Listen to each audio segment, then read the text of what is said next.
Quando eu falo assim que você tem perfil para de repente em algum momento ser dublador, dublador não, ser diretor de dublagem, é porque é o seguinte, você tem as gerações.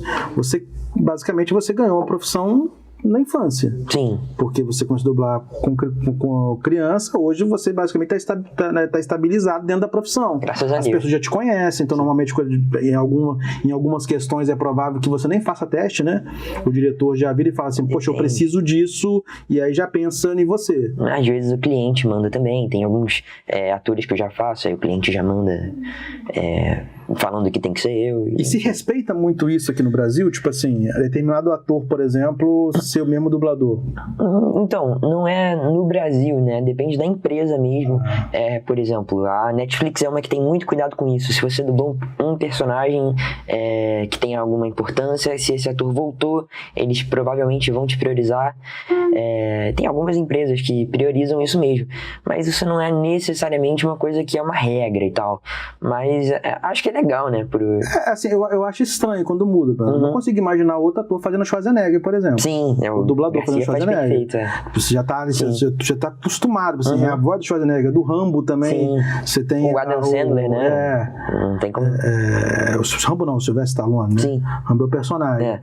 Tem alguns personagens que realmente ficam muito emblemáticos. Eu tava falando pra você antes de gravar aqui que é difícil você imaginar, por exemplo, outros dubladores fazendo o elenco de Chaves. Cavaleiro do Zodíaco. Yu Yu Hakusho. Não dá, assim. Tudo bem que no Yu Yu Hakusho teve uma mudança na série porque não teve jeito, porque o dublador do Quabra já faleceu, né? Aí não teve jeito. O que é uma pena, porque, tipo assim, era um dos dubladores mais, assim, era um dos personagens mais caricatos, né?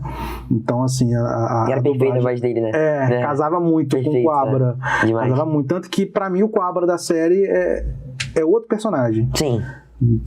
Literalmente é outro, não parece, brilho, não parece ser o mesmo. Não que o trabalho não tenha sido bem feito, mas é porque é um outro rolê.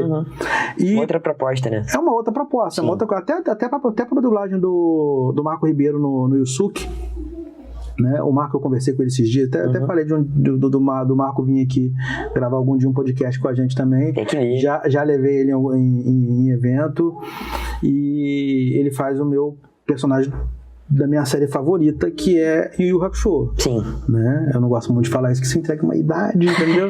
Porque Yu Yu Hakusho é um pouquinho velho. Mas quando você vai para um personagem desse, como é que funcionam os testes? Depende bastante.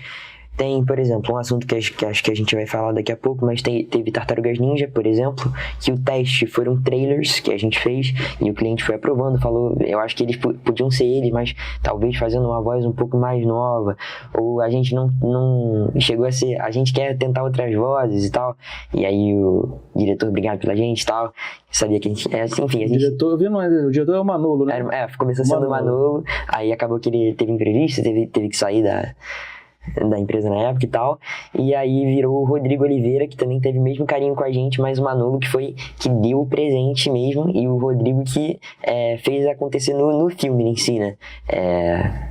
Fez a gente o resultado final, no caso. Mas aí depende, tem vezes que é um trailer que você vai se testando, tem vezes que algumas empresas usam amostras de voz, ou seja, eu queria uma voz parecida com a de tal personagem, e aí o diretor pensa e manda 3 vozes parecidas, ou tem vezes que é o que costuma acontecer para os personagens maiores, de produções maiores, que é de testes, todos numa faixa parecida de voz, e que o diretor pensa como sendo a visão que o cliente quer, né? E aí acaba que o cliente aprova uma dessas 3 vozes, isso que costuma acontecer, mas às vezes não tem teste nenhum, às vezes é o diretor mesmo que, muitas vezes inclusive é o diretor mesmo que fala. Mas vocês ficam sabendo, vai ter teste para tal situação e eu quero me inscrever. Não. Ou o teste, vocês são convidados para fazer o teste. Isso. A gente chega com uma escala normal. Às vezes a gente nem sabe que é teste, entendeu? A gente chega lá e é um teste para alguma coisa, a gente vai lá e faz, mas é uma escala normal a princípio. A gente não sabe se estão dublando tal coisa, se estão fazendo teste para tal coisa. O diretor te chama. Mas quando você entra na sala, você sabe que você está fazendo teste para aquele personagem ou não? Sei. Aí você sabe. Mesmo que às vezes, dependendo do quanto que a empresa queira proteger, né, o projeto e tal, de vazar, esse tipo de coisa, às vezes a gente nem vê direito a cara do personagem. Eu já ouvi falar que uma vez teve um dublador que falou comigo a seguinte situação, que aparecia só a boca mexendo, Sim. todo o resto assim, escuro, preto, e aparecem focos, só o foco na boca, e aí o diretor dava pra ele o que estava acontecendo na cena. Às vezes acontece. E também acontece, por exemplo, filmes Marvel, DC. Como é que faz pra interpretar? Tipo, é mais difícil mesmo. Porque parece aquelas brincadeiras, tipo, R$2 ou uma cena misteriosa, né? Tipo isso. Porque você tem que, não é só você falar, você tem que, você tem quanto, vamos lá, você vai fazer um filme inteiro, você tem noção do que acontece no filme quando você vai dublar aquelas cenas? Não. Assim, depende do quanto você fala do filme, né? Tartarugas Ninja, por exemplo, como eu falo o filme inteiro, eu sabia mais ou menos o que ia acontecer no filme, mas só vê as suas cenas quando você tá gravando. Por exemplo, Close. Close é um filme muito carregado de emoção.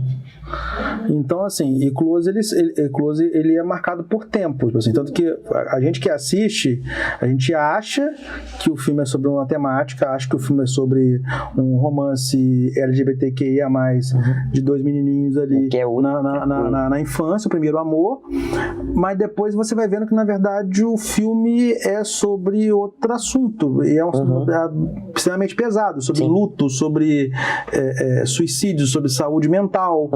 Então, assim, você vai lá, você começa interpretando o Remy ali. Eu sou o Leo. Você é o Lourinho. O Lourinho, o Léo. O Leo. Na época eu tive que assistir o filme, ele todo legendado para poder comentar numa live de Oscar. Você faz o Leo, quem faz o Remy aqui? É o Rodrigo Ribeiro, que também faz Tartarugas Ninja, e junto comigo, com o Vitor Hugo, ele e mais um amigo nosso, que é o Paulo, nós somos, assim, quarteto fantástico. Tá sempre os quatro juntos, A gente não separa. Ontem eu tava com eles. Até festa. Que festa é aquela da dublagem? Depois eu falo sobre Close. Não sei se vocês querem ver sobre Close, vamos falar sobre Close. Principalmente a galera aqui tá. A diretora, acho que é um tema que ela gosta também. Você não assistiu esse filme? Eu vou falar que você é vergonha da profissional. Isso é lindo. Essa festa, cara, é o Loop ou Travessura, que o pessoal do Diversão Brasileira, que é o bloco na Praça dos Cavalinhos, aqui na Tijuca, lá na Tijuca, eles organizam todo ano no Carnaval o Diversão Brasileira, né? Isso já há muito tempo, acho que antes de eu começar a dublar até, ou foi junto de eu começando a dublar, há muito tempo eles organizam esse bloco, que já é bem famoso. E eles agora têm o Arraiá da dublagem, que é de festa junina, e tem o Loop ou Travessura, e a gente se empenha nas fantasias, né? Tem que Você foi de Bob Esponja? Eu fui de Bob Esponja, o Vitor foi de Patrick, aí o Rodrigo, que foi esse que fez o Remy, foi de Homem-Sereia, e o nosso amigo Paulo foi de Mexilhãozinho. O Paulo faz qual personagem de dublagem? Cara, eu sei que ele tá de galã na novela das 8 agora. Cara, o meu personagem preferido do Paulo dublando foi já viu aquele filme do Spielberg, Fablemans? Que concorreu ao Oscar. Vergonha da profissional. Vergonha da profissional. Esse é ótimo, cara. Esse não ficou pra mim assistir. Ele fez o protagonista do filme. Pra mim, ele arrasou, assim. Papelzaço, difícil de fazer, atorzão. E esse é um ator que eu tô querendo brigar pra ele fazer sempre. Porque combina muito. E ele manda muito. E ele faz, cara, mais personagens dele dublando. Não vou saber te falar porque eu sou ruim de... Como ele tá na Globo agora, tipo assim... Agora é mais difícil. É mais difícil provavelmente ele dublar, porque a Globo suga né, todo o tempo pra quem tá na letra da novela. Trabalho, eu acho que ele não conseguiu marcar. Porque ele, ainda mais agora, ele tá numa batida bem puxada assim de... E você tem essa vontade de ir pra TV também? Eu não gosto. Já tive algumas experiências, poucas, com audiovisual mesmo aparecendo e tal, TV, cinema, mas eu não sou muito fã, não. Você não é muito fã de ficar famosão? Não. Aí definitivamente não. De todo mundo querer... De ver você, não querer parar pra tirar foto? Não gosto mesmo. Mas, assim, quando um fã me vê e tal, principalmente numa Comic Con ou num evento desse de anime, aí eu adoro, porque são fãs mesmo do meu trabalho e tal, que aí eu gosto bastante de receber. Mas de ser famoso e tal, muita dor de cabeça. Você, então, é correto falar que você é um pouco mais discreto. Sou. Muito. Na vida pessoal, você não expõe. Não. Tipo, se você tiver num relacionamento, por exemplo, dificilmente as pessoas vão saber disso pela rede social. Acho que sim.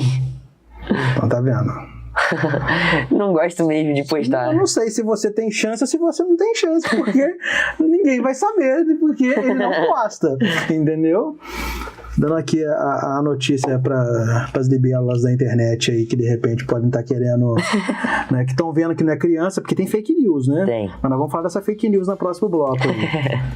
Olha, você acabou de assistir um dos cortes aqui no meu canal de cortes de podcast. Curtiu? Então deixe seu like, compartilha com os amigos e se inscreve aqui para poder receber mais cortes como esse.